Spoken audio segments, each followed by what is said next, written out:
So there used to be this term called airpocalypse in China a decade ago. In 2016, the New York Times even ran a piece about the issue dramatically titled "Life in China, Smothered by Smog." A decade later, an unprecedentedly short period for a nation of its GDP and size, China has brought these blue skies, cleaner air, across the country. Since 2013, the peak of the airpocalypse era, China has grown its GDP by 121%, claimed it's eradicated poverty in the nation, and reduced PM 2.5 small particulate matter in its air by 57%. How did they do it?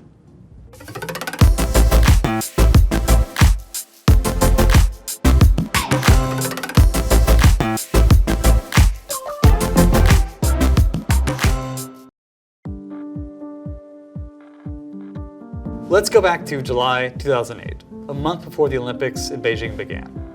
Groups of athletes were wary of participating in the Games unless Beijing's air improved.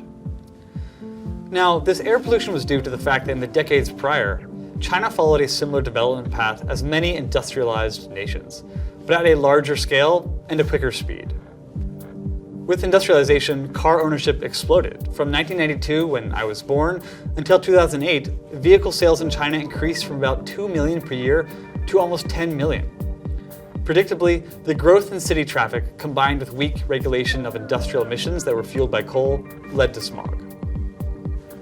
But in the decade leading up to the Beijing Olympics, Beijing made $27.5 billion worth of investment into aggressive measures to clean up its air, including reducing coal use by nearly 1/5, closing heavily polluting industrial sites, doubling the number of public buses, limiting daily car use by license plate number, and taking older polluting cars off the road.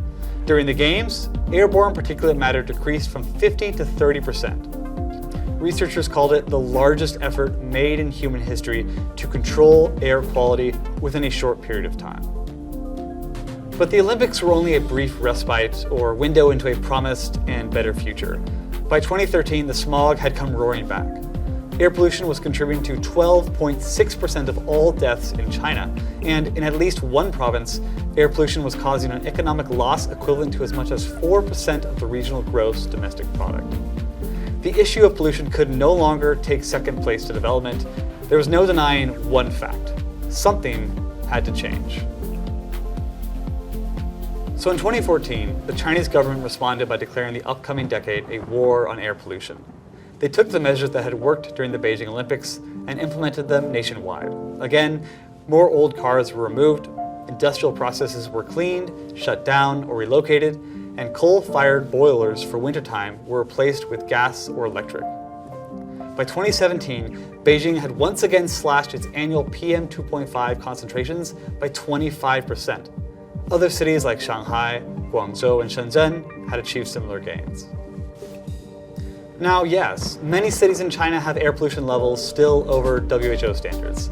There is still work to be done. But to put that into perspective, only 3% of the world's cities meet the WHO's air quality guidelines.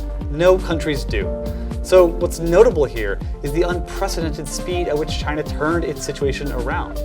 By 2023, China's PM 2.5 levels, despite a small increase, were 57% lower than they were in 2013. What's also interesting is how much China's cities' situations mirrored those of nations that developed previously and are developing now.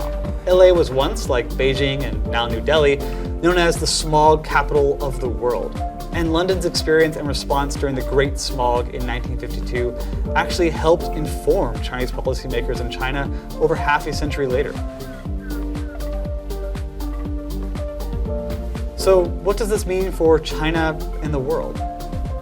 Most readily apparent are the benefits to human health. The average Chinese citizen's lifespan is now 2.2 years longer due to cleaner air. And in 2019, a peer-reviewed study looking back at the 2013 to 2017 National Air Pollution Control Plan found that the net economic benefit of the plan was equivalent to about $111 billion. What's more, cleaner air in China has also resulted in cleaner air, better health, and economic benefits for neighboring countries like South Korea and even places like California. Finally, a note on the climate crisis. Most air pollutants and greenhouse gases share a similar source. the burning of fossil fuels. Altogether, China's clean air actions from 2013 to 2020 had a climate co-benefit equivalent to reducing global 2020 CO2 emissions by 5.5%. So while there are many ways to develop and grow, we only have one atmosphere. And to state the obvious, protecting that atmosphere is more than worth the costs to do so. Just like China learned from and built upon the successes of places like London, hopefully other developing nations can now look to China for lessons and do the same.